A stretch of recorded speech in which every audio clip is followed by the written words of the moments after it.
두려움을 느껴본 적이 있으시죠? 그죠? 아마 물에 빠져 죽을 수 있는 그런 경험을 했던 사람들은 무릎 위에까지 물이 차기만 해도 몸이 경직되어지는 경험을 해봤을 것입니다. 혹시 여러분 벌에 쏘여본 적 있으십니까? 네, 벌에 쏘여보니까 어떠세요? 따끔한 정도라고 생각을 하죠?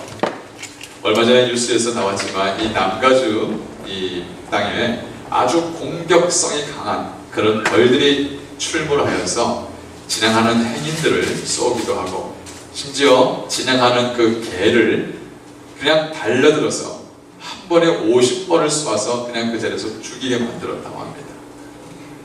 여러분, 특히 저희 큰아이는 벌이다 이러면 자다가 벌떡 일어납니다. 왜 그런지 모르겠지만, 그래서 벌에 한번 쏘이는 아픔이 있는 사람들은 벌이 왔다 갔다 해도 막 두려워하는 거죠. 여러분, 우리가 사람들에게 그 두려움을 줄 수 있는 것들이 참 많이 있는데, 우리는 탑 10 중에서 첫 번째가 뭐라고 하냐면 광장 공포증이라고 합니다. 즉 공황 장애를 가지고 있는 사람들이 이러한 공포를 느낀다고 합니다.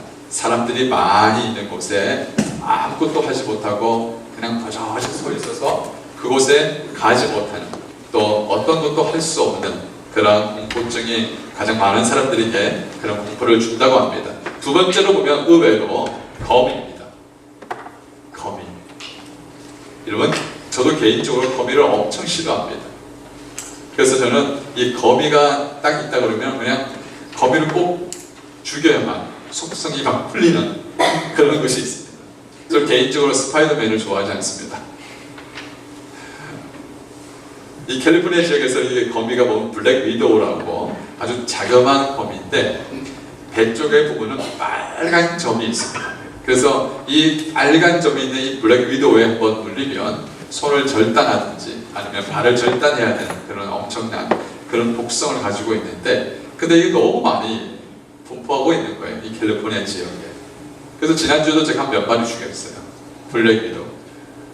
거미만 보면 사람들이 두려워하죠. 어떤 사람은 뱀을 보고 두려워하기도 하고, 개에 물려본 사람은 개만 지나가도 막 으르렁거리면 막 두려움이 확 밀려 들어온다고 이야기를 하죠. 인간이 가장 두려움을 느낄 수 있는, 공포감을 느낄 수 있는 높이가 어느 정도라고 생각하십니까? 15. 보통 남자들이 유격훈련을 하면 그 유격훈련하는 그 높이, 점프할 수 있는 그 높이가 12m 정도라고 합니다. 그래서 연구 결과 12m 정도의 높이에서 사람들이 서서 아래로 내려다볼 때 가장 큰 공포를 느낀다고 합니다. 그래서 저는 바이킹 타는 걸 싫어합니다. 혹시 여러분 바이킹 타보셨습니까? 어린이 공원 가면 이 바이킹 같은 것들이 많이 있잖아요. 그래서 꼭 정말 타야 될 상황이 어쩔 수 없이 타야 된다 그러면 저는 바이킹을 타고 놀이기구 타고 올라갈 때, 저는 올라갈 때 주기도문, 내려올 때 사도신경. 전능하사 천지를 만드신 하나님 아버지를 내가 믿습니다. 두려운 거예요. 너무너무 두려운 거죠.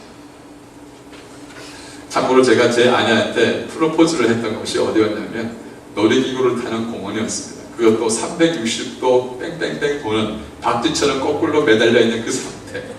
그때 제가 프로포즈를 했어요.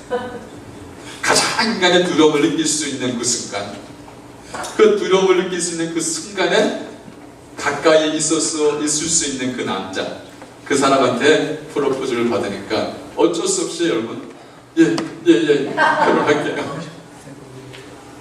여러분, 참고로 따라하다가 실패할 수도 있습니다. 여러분, 미국 경제 요즘 어떠세요? 많이 힘들잖아요. 2016년도에 여러분, 참고로 노숙자의 인구를 조사를 해보니까 46,000명에 다다른다고 합니다. 지난해에 비해서 5.7%나 이렇게 늘었다고 해요. 실제로 이 미국에 살고 있는 사람들의 60% 이상이 자기 수중에 현금 캐시 1000불을 보유하기 어렵다고 할 정도로 경제적인 어려움을 겪고 있죠. 뿐만 아니라 사람들은 자기가 무엇을 하기 위해서 시도해봐도 두려움이 있는 거예요. 혹시 실패하면 어떡하지? 이거 낭비하면 어떡하지? 안 되면 어떡하지? 이거 정말 당장 페이먼트 못 내면 어떡하지? 크레딧 못 갚으면 어떡하지? 이런 두려움들이 경제적인 스트레스 때문에 우리 마음을 무겁기도 합니다. 사실 그러나 이런 삶의 현장에서 느끼는 두려움은 극복할 수 있는 두려움이에요. 거미는 안 보면 되는 거고 높은 곳에 안 가면 되는 거예요. 돈이 부족하면 투잡을 뛰고 새뚜리잡을 뛰어서 어떻게 일을 할 수 있는 그런 타임을 벌면 되는 거예요. 극복할 수 있는 두려움이지만 근데 인간이 참 극복하기 어려운 두려움이 있습니다. 그것이 뭐냐면 죽음에 대한 두려움입니다. 이 죽음에 대한 두려움은 믿는 사람이든 믿지 않는 사람이든 동일하게 그 두려움은 존재한다고 하죠. 감옥에서 사형장까지 사형 선고를 받은 이 사형수가 그 가는 길이 그렇게 먼 거리가 아닙니다. 긴 거리가 아니에요. 그런데 자기가 있는 그 방에서 사형장까지 그 오는 길에 대범한 사람이라 할지라도 대부분의 사람들이 강력한 두려움에 휩싸인다고 합니다. 어떤 사람들은 그 가는 길에 안 간다고 버티는 사람이 있고 어떤 사람은 그 길에 똥을 싸는 사람도 있는 거예요. 왜? 두려워서 못 가는 거죠. 여러분, 믿는 사람이든 믿지 않는 사람이든 이런 두려움들은 존재합니다. 자, 그러면 믿는 사람들이 두려움을 갖는다고 해서 구원을 못 받을까요? 믿는 사람이 두려움이 있다고 해서 구원을 못 받을까요? 그렇지 않다는 거죠. 정말 믿는 사람이 두려워해야 되는 것은 하나님의 심판을 두려워하는 것이 아니라 하나님의 뜻대로 살지 못하는 것에 대한 두려움이 있어야 됩니다. 왜냐하면 하나님의 뜻대로 살지 못하는 그 이유는 그 마음속에 하나님에 대한 사랑이 점점점 점점점 하나님에 대한 사랑이 식어지고 있다는 것을 내 양심이 두려움이라는 사인을 보내주고 있는 거예요. 하나님에 대한 사랑이 식어지면 내 양심이 두려움이라는 사인을 주고 있다는 것 꼭 기억을 해두시길 바랍니다. 하나님 뜻대로 살지 못할 때 내 안에 하나님의 온전한 사랑이 없을 때는 두려움이 오는 거예요. 두려움이 오는 거죠. 마귀는 이 두려움을 이용해서 하나님의 사랑으로부터 멀어지게 만듭니다. 그러나 성령님은 사람한테 가지는 이 두려움을 통하여서 하나님을 향하여서 마음을 돌리게끔 만듭니다. 다시 한번 기억하십시오. 마귀는 우리 인생 가운데서 이런저런 두려움을 주어서 하나님의 사랑에 대해서 오해하게 만들고 하나님이 어찌 내게 이럴 수 있을까? 어찌 하나님은 나를 버릴 수 있을까? 하나님이 우리 가정을 왜 이렇게 만들었을까? 이런 모든 생각들로 하나님 사랑으로부터 멀어지게 만들지만 그러나 성령님은 이러면 안 되지. 내가 이러면 안 되지. 하나님으로부터 다시금 내 마음을 가다듬고 하나님으로 향하게 만드는 것. 그래서 믿는 사람들이 두려움을 가지는 그 자체가 하나님의 은혜인 것입니다. 아멘. 우리 성도들이 가지는 이 두려움은 내가 이러면 안 되지, 내가 이렇게 살면 안 되지, 내가 정말 하나님께서 이거 들키면 어떡하지, 이 정도의 수준의 두려움이 아니라 하나님 앞에서의 그 하나님의 거룩함 앞에서의 벌벌벌 떨 수 있는 그 두려움, 우리 이것을 거룩한 두려움이라고 말합니다. 이 두려움을 우리 믿는 사람들이 가지기를 간절히 소원합니다. 애굽 땅에서 430년 동안 그렇게 노예 생활을 했던 그 하나님의 백성을 끄집어내는 것, 이거 쉽지 않은 일입니다. 엄청난 어려운 일이죠. 그 애굽 왕이 얼마나 강박합니까? 그 애굽 왕이 강박하니까 웬만한 방법으로 자기 노예를 끄집어 간다? 말도 안 되는 소리죠. 왜? 수백 년 동안 자기 노예를 살았는데 허드렛 일 다 하고 시키면 시킨 일 다 했는데 이 노예들이 없어지면 애굽은요 지금 난리 납니다. 그런데 어떻게 해요? 그 노예를 다 끄집어 가겠다고 하니까 애굽 사람들이 이게 놔두겠습니까? 놔둘 수가 없는 거예요. 그러니 하나님만이 하실 수 있는 그 두려움 프로젝트 10가지 재앙을 이 애굽 땅 전 지역에 다 부어붓습니다. 그런데 하나님의 백성은 털끝 하나 삼지 않습니다. 그 10가지 재앙을 온 애굽 땅에 다 뒤엎을 때 온 이스라엘 사람들, 그 사람들 속에는 분명히 하나님의 보호하심을 잊지만 애굽 땅의 사람들은 온 나라가 곡성이고 울부짖는 소리고 살려달라고 비명소리입니다. 온 지역에 하나님만이 하실 수 있는 두려움을 그 속에 집어넣었습니다. 난공불락의 여리고성이 어떻게 하루에 한 번씩 돈다고 해서 여러분 그 난공불락의 여리고성 무너지겠습니까? 그런데 하나님이 하시면 되는 거예요. 하나님께서 하라고 했기 때문에 순종하며 하루에 한 바퀴씩 돌고 일주일에 마지막 일주일 돌 때는 7번 돌면서 고함을 지르니까 전혀 예상치 않는 그 성이 와르르 무너지는데 그 모든 것을 보면서 주변 나라 사람이 두려워 떨기 시작합니다. 그 두려움을 통하여서 하나님이 진짜 살아있는 하나님이다 라고 사람들이 믿고 믿어지게 되는 거예요. 사랑하는 성도 여러분, 여러분에게 하나님은 어떤 분으로 다가오고 있습니까? 여러분에게 하나님은 어떤 분이십니까? 눈에 보이지 않는다고 하나님이 계시지 않는다고 믿어지지 않습니까? 파푸아 누기니 선교사님이 간증을 하나 했는데 그냥 일상에 있을 수 있는 간증입니다. 이분이 가족과 함께 그 섬에서 사역을 할 때 참 열심히 사역을 했어요. 근데 변변치 않은 후원과 또 여러 가지 어려움 때문에 정작 어머님이 돌아가셨는데 수중에 80불밖에 없어서 어머니 돌아갔음에도 불구하고 비행기표 못 구해서 못 가시는 거예요. 그러다 어느 날 자기 아들이 차를 몰고 가다가 사고를 했습니다. 그래서 피해자가 피해 보상금으로 1750불을 달라고 청구했어요. 선교사님 수중엔 돈이 없었어요. 그래서 기도만 하고 있었습니다.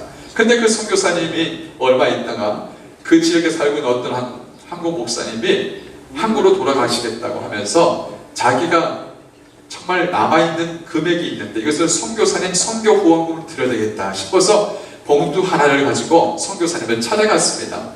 그래서 선교사님, 저는 이제 한국으로 가지만 선교사님 수고하시지만 이거 쓰십시오. 그 봉투를 열었을 때 얼마 들었을까요? 얼마 들었을까요? 그냥 찍어보세요. 1750불. 그 돈을 카운트하는데 정확하게 1750불. 선교사님이 그 순간에 땡큐가 이것이 아니라 두려움으로 몰리지 않아요. 내 속을 그냥 환히 깨뚫고 있는 그 하나님이 두려우시더라고요. 내 마음 깊은 곳에 가지고 있는 그 생각을 하나도 빠짐없이 다 엑스레이처럼 다 깨뚫고 있는 그 하나님이 두렵기 시작한 거예요. 사랑하는 성도님들, 우리 속을 다 깨뚫고 있는 하나님이 두렵지 않으세요? 자, 우리 옆에 분 한번 쳐다보세요. 그 속에 무슨 생각하고 있는지.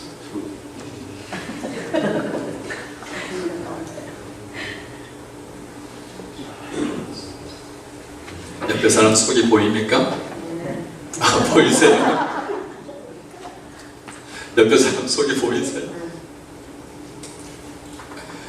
여러분이 우리 교회를 향하여서 가지고 있는 생각이 뭔지, 담임 목사님을 향해서 가지고 있는 생각이 뭔지, 우리 성도들 향하여서, 우리 장로님을 향해서 가지고 있는 생각이 뭔지 우리는 잘 몰라도 하나님은 다 깨닫고 있습니다.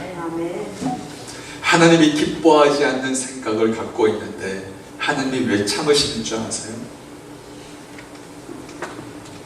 여러분, 그냥 하나님이 우리 잘못했을 때 회초리에 딱 들고 그냥 매를 한 대 탁 때려서 너 이거 잘못했지? 라고 해주면 속이 좀 풀리고 시원할 것 같은데 하나님이 그냥 침묵하고 있는 거. 이게 영적인 가장 큰 두려움 중에 하나입니다. 하나님이 한번 침묵하시면, 하나님께서 입을 다무시면 얼마나 그게 두려움인지 모릅니다. 이 두려움이, 하나님이 침묵한다는 그 두려움이 밀려올 때 여러분 빨리 하나님으로 돌이키셔야 합니다. 하나님으로 돌이켜요. 그 하나님으로 향해서 돌이킬 때 오히려 그 두려움이 하나님의 사랑으로 바뀌어지는 거예요. 믿습니까? 성경에는 분명히 오늘 말씀으로 온전한 사랑에는 두려움이 없다고 말합니다. 그 온전한 사람이 두려움을 내어 쫓는다고 말합니다. 어떻게 그 사랑과 두려움이 어떤 관계가 있기 때문에 이렇게 말씀하고 있을까? 자, 여러분, 운전을 하다가 불법으로 유턴을 한번 해보세요. 누가 안 보겠지? 앞뒤좌우로 다 보다가 불법으로 싹 돌았습니다.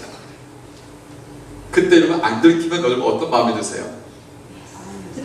아싸! 통쾌한 마음이 싹 듭니다. 그죠? 게다가 또 여러분 운전할 때 해서는 안 될 음주운전을 했어요. 그 음주운전을 할 때 어떻게 해요? 그냥 집에까지만 무사히 도착합니다. 그래서 여러분 기사들 앞에 붙이는 거 있잖아요. 아이가 꼬마서 무릎 꿇고 기도하는 거. 오늘도 무사히 집에까지만 음주운전 안 걸리고 가게만 해주십시오. 근데 여러분 갑자기 폴리스 차가 싹 지나가보세요. 어떤 마음이 드세요? 그럼 내가 아무 일도 하지 않았는데 그냥 폴리스가 내 뒤에서 그냥 따라만 와도 내 마음이 쫙 싸늘해지고 두렵기 시작합니다. 하나님의 사랑이 내 안에 점점 옅어져 갈 때는 두려움이 점점 강해지는 것입니다. 내가 하나님 앞에서 죄를 지었을 때 갖는 그 두려움으로 하나님을 향하여서 내 마음을 돌이키라는 내 양심의 사인입니다. 그 양심의 사인을 놓쳐서는 안 됩니다. 아멘? 그래서 신앙생활은요, 두려움을 내어 쫓느냐, 두려움을 쫓아내느냐 문제가 아니라 하나님을 전심으로 사랑하느냐, 하나님을 전심으로 신뢰하느냐, 그 문제인 겁니다. 아멘? 여러분, 우리 인생에 살다 보면 두려움이 왜 없겠어요? 있을 수 있습니다.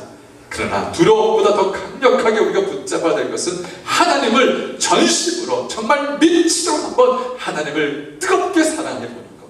이것이 우리 신앙의 가장 큰 문제인 것입니다. 반면에 우리가 경계해야 할 두려움이 또 있어요. 우리가 살아가다 보면서 경계해야 할 두려움이 있습니다. 그것은 바로 하나님보다 사람을 두려워하는 것. 이것은 우리가 경계해야 합니다. 참 조심해야 합니다. 이스라엘 초대 왕이었던 이 사울왕은 하나님께 버림을 받았던 그 주된 이유가 뭐냐면 하나님보다 사람을 두려워했습니다. 사람들이 점점점 빠져나가는 거예요. 사람들이 점점 자기를 떠나가는 거예요. 이것이 두려워서 어떻게 해요? 하나님이 해서는 안 될 제사를 그냥 자기 스스로 임의대로 해버렸습니다. 근데 다윗은 사람들의 원망을 들어도 하나님이 뭐라고 하시는지, 하나님께서 뭐라고 하시는지 거기에 집중했던 사람이 다윗이었습니다. 여러분, 두려움은 하나님의 사랑을 신뢰하지 못하는 데 있습니다. 기억하십시오. 리더는 두려운 사람이 리더가 되어서는 안 됩니다. 왜냐하면 이스라엘 백성들을 정탐꾼을 보냈습니다. 그 10명의 정탐꾼, 이들도 특별한 리더십이 있는 사람들이었어요. 믿음 있는 사람이었습니다. 그런데 똑같은 상황인데 불구하고 그 10명이 가지고 있는 이 정탐꾼의 이 그 두려움이 온 이스라엘 백성의 진영을 덮어버렸습니다. 그때부터 온 나라에 난리가 납니다. 왜 하나님이 그냥 잘 살고 있는 우리들을 그냥 끄집어내어서 그렇게 잘 먹고 있고 힘들어도 그렇게 살 수 있는 곳에서 왜 우리를 끄집어내어서 이 광야에서 우리를 죽게 만드냐고 온 세상 가운데 그 두려움과 불평이 가득 차버립니다. 전쟁 때문에 죽은 것이 아니에요. 두려움과 불평 때문에 이스라엘 백성이 20세 이상 여호수아 갈렙을 제하고는 죽임을 당했다는 거예요. 여기 엄청난 메시지가 있어요. 여러분, 하나님을 신뢰하는 자가 아니면 두려움이 매일 자인데 리더는 두려움을 가져서는 안 되는 겁니다. 아멘? 하나님을 전적으로 신뢰해. 이것이 리더의 조건이에요. 사랑하는 교회 성도님들, 여러분은 하나님을 신뢰하십니까? 그러면 질문을 해보죠. 우리 교회는 어떻게 될 것 같습니까? 여러분 속에 두려움의 소리가 들립니까? 아니면 믿음의 소리가 들립니까?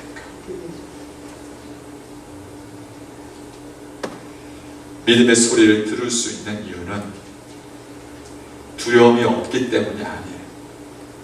하나님을 더 사랑하고 하나님을 더 신뢰하기 때문에, 하나님을 더 의지하기 때문에 들리는 소리인 줄 믿습니다. 아멘. 또 우리가 조심해야 할 두려움이 하나 있습니다. 그것은 바로 회개하지 못한 것에 대한 두려움입니다. 시편 7편 12절 말씀 가운데 이렇게 나옵니다. 우리 같이 큰 소리 읽습니다. 시작. 사람이 회개치 아니하면 저가 그 칼을 가르시며 그 활을 이미 당기어 예비하셨다.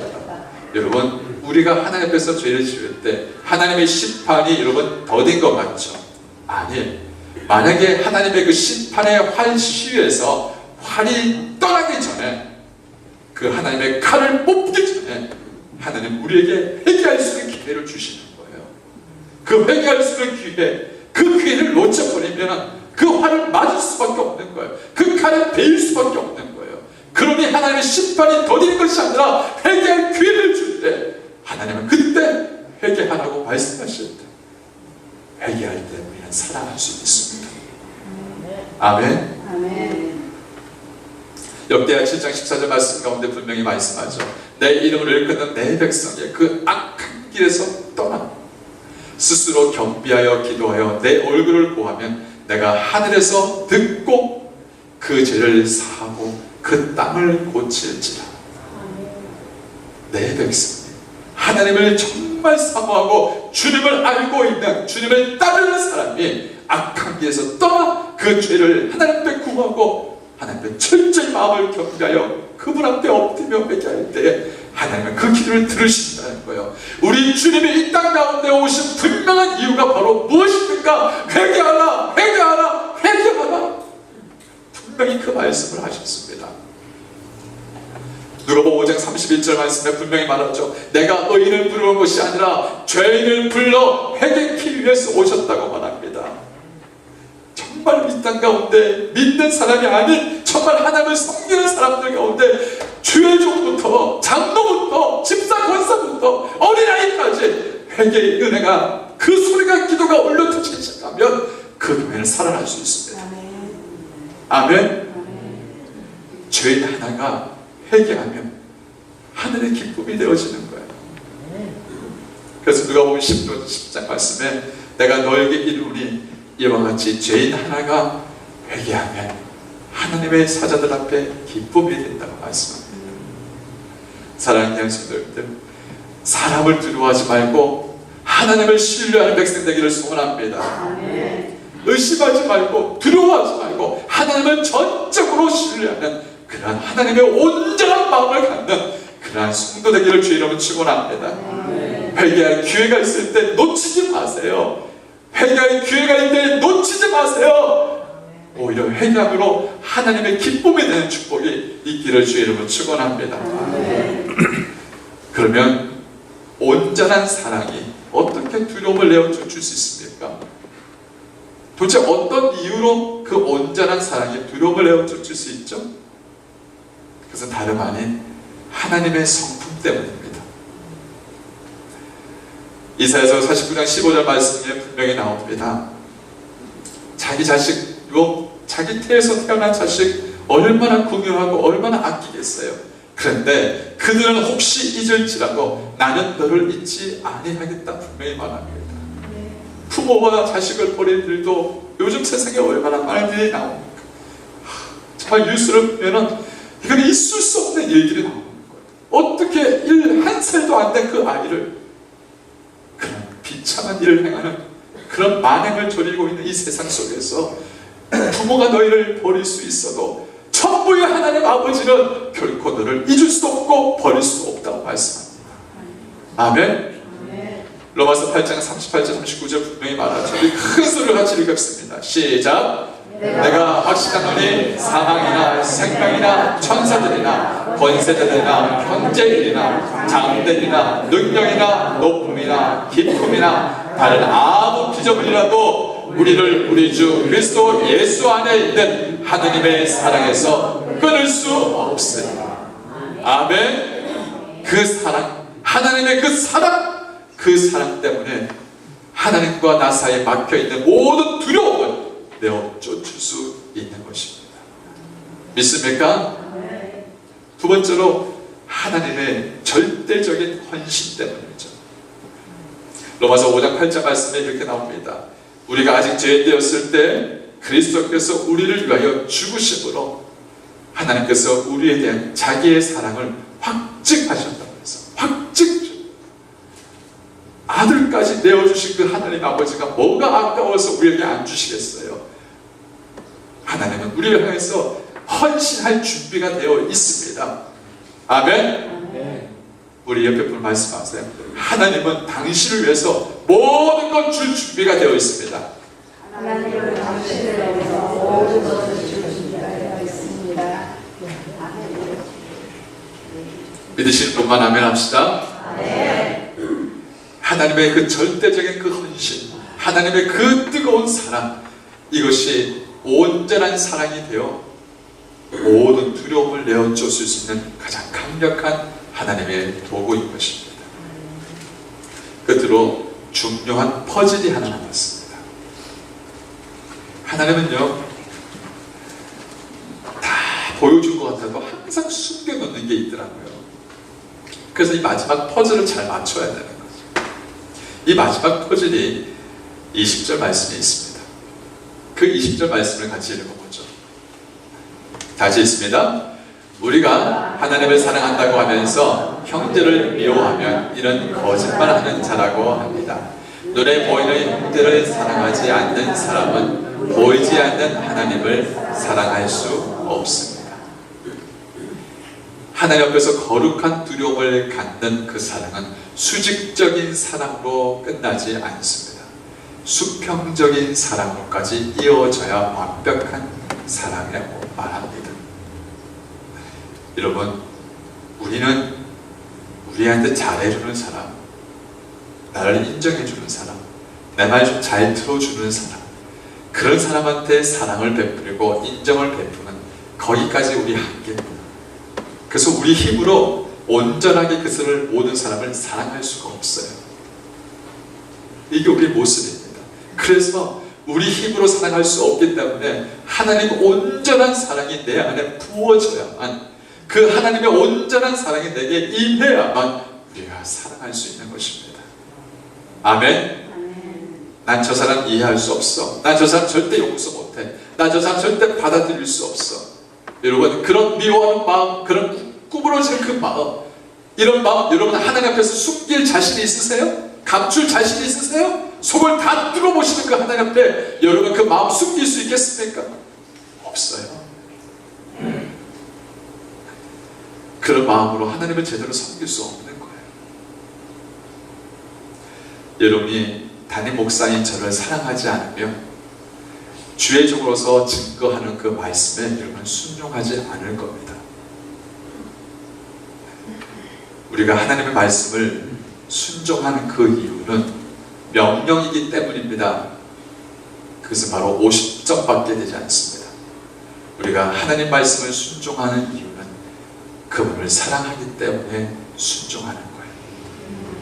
순종하면, 사랑하면 순종하기 쉽습니다. 우리가 순종하지 못하는 이유는 사랑하지 않기 때문입니다. 부부관계도 마찬가지죠. 정말 내가 남편을 사랑하고 아이를, 자식을 사랑하고 아내를 사랑하면 그냥 무엇이든지 해주고 싶고, 사랑하기 때문에 무엇든지 베풀고 싶고 그렇게 하고 싶은 거예요. 그런데 어떻습니까? 막 손가락질하면서 삿대질하면서 싸우고 언성 높이고 해서 안 될 말하고 이럴 때는 어떻게 해요? 순종이고 뭐가 없습니다. 너는 네 길 가고 나의 길 가겠다. 이런 식으로 이건 정말 사소한 건데 싸우는 거예요.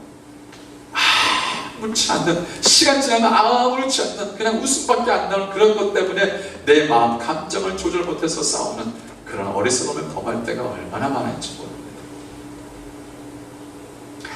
여러분, 내 자식이 가만히 보니까 남의 부모의 말은 잘 들어요. 남들이 시키면 잘 들어요. 근데 자기 부모가 하라 하면 죽어도 안 해요. 왜 그렇죠? 할게요 하면서도 안 해요.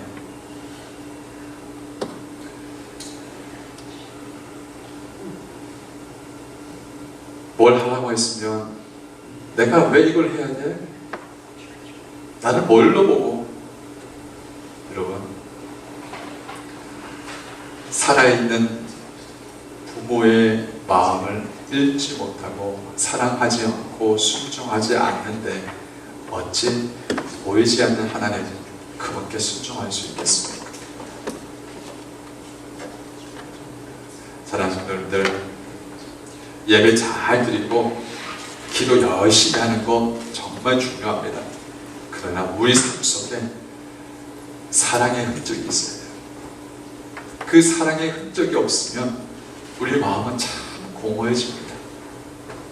우리가 마지막 숨질 때, 우리 영혼의 마지막 때에 정말 우리가 하나님의 사랑으로 내 이웃을, 내 가족을, 교회를, 목사님을, 심지어 원수까지 내가 사랑하며 살았다라고 하는 그 사랑의 고백이 그거밖에 안 남는 거예요.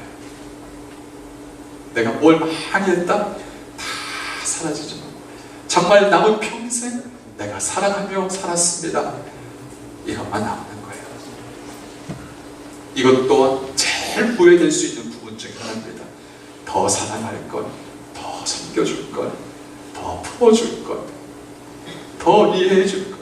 하나님 사랑한다고 열심히 쫓아다니지만 정작 내가 정말 손을 내밀어야 되고 내가 사랑해야 될 사람 따뜻한 말 한마디도 해줘야 되고 예 알겠습니다, 예 알겠습니다, 네 수정했습니다, 그렇게 해야 될 그 가까운 사람들을 그냥 등을 돌려버리고 하나님을 사랑한다고 하면서도 온전한 사랑이 이루어지지 않는 이유는 뭐냐? 결국 나 중심적인 사랑, 나 중심적인 신앙생활 때문에 우리가 사랑하지 못하는 거예요. 오늘 우리 장로님도 기도하셨지만 자기 중심적인 그 마음이 매이면 하나님은 사랑합니다. 왜? 보이지 않기 때문에 내가 마음대로 사랑할 수 있다고 고백합니다. 근데 나 중심적이면 결국 내 이웃을 품을 수 없는 거예요. 여기에 퍼즐이 있는 거예요. 여기 마지막 퍼즐이 있어요. 우리 교회 성도님들 정말 여러분 살아생전에 온전한 하나님의 사랑이 우리 안에 부어져서 내 이웃, 내 가족, 정말 하나님의 백성들을 깊이 사랑할 수 있는 그런 은혜가 있기를 주의 이름으로 축원합니다. 아멘. 아멘. 아멘. 우리 옆에 분 손 한번 꼭 잡아보세요. 더 사랑하기를 원합니다. 사랑하기를 원합니다. 더 품어주기를 원합니다. 품어주기를 원합니다. 아멘. 여러분, 끝으로 제가 말씀을 세 가지 말씀을 짧게 전하고 마칠게요. 그럼 우리는 뭘 점검해야 하나? 무엇을 자기를 점검해야 하나? 첫 번째, 내가 받은 구원이 진짜인지 가짜인지 확인해야 합니다. 구원은 머리로 이해되는 것 아닙니다. 구원은 구원받았다라고 스스로 고백하는 사람이 천국 가는 거 아닙니다. 천국은 구원을 이해한다고 하는 곳이 아니라 구원받은 자가 가는 거예요. 아멘. 네. 그렇기 때문에 내가 받은 구원이 진짜인지, 내가 예수의 사랑으로 정말 용서받고 그 천국 갈 수 있는 유일한 길이 예수 그리스도 그분뿐입니다라고 고백할 수 있는 진정한 구원, 진짜 구원을 내가 받았는지 자신을 점검해야 합니다. 두 번째는 하나님의 사랑이 얼마나 큰가를 맛을 보아야 합니다. 성경을 보다가 정말 하나님의 사랑에 눈물겨워서 눈물을 뚝뚝뚝 흘리면서 말씀을 본 적이 있으십니까?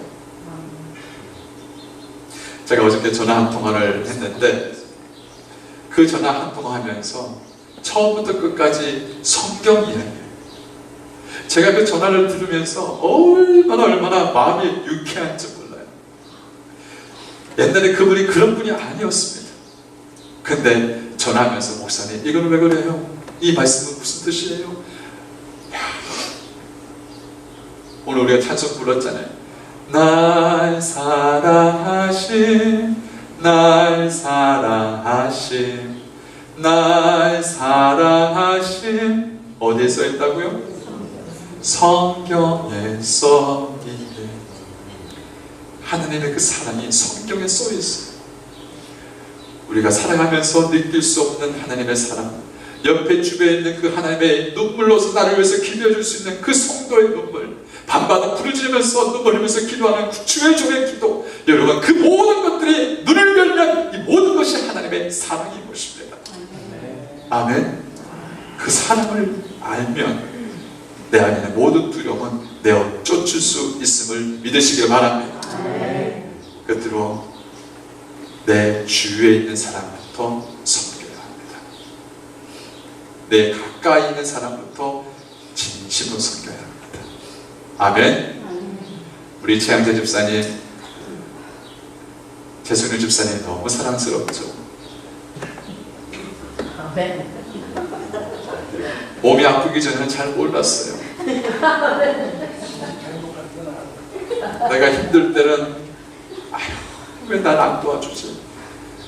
내가 멀쩡할 때는 어떻게, 왜 밤마다 이렇게 시간마다 밖에 나가지?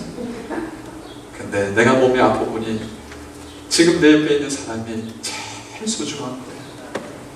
그러니 여러분, 내 주위에 있는 우리 교회 성도 한 사람 한 사람을 사랑하기로 작정하십시오. 아멘. 아멘.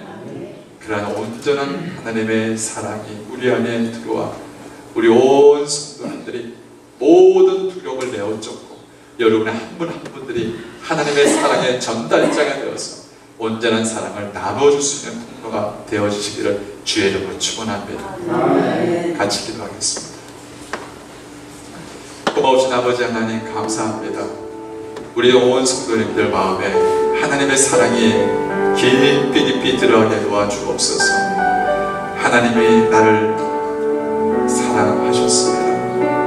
먼저 사랑하셨습니다. 나의 죄악에 정말 지름 같고 붉을지라도 하나님이 나를 사랑하기로 작정하셨기에 그 사랑을 입은 자 우리들이 내 이웃을 내 사랑을 나눌 수 있는 그러한 사람으로 쓰임받게 해 주옵소서. 하나님, 사랑하기도 시간이 모자랍니다. 정말 축복하기에도 시간이 모자랍니다.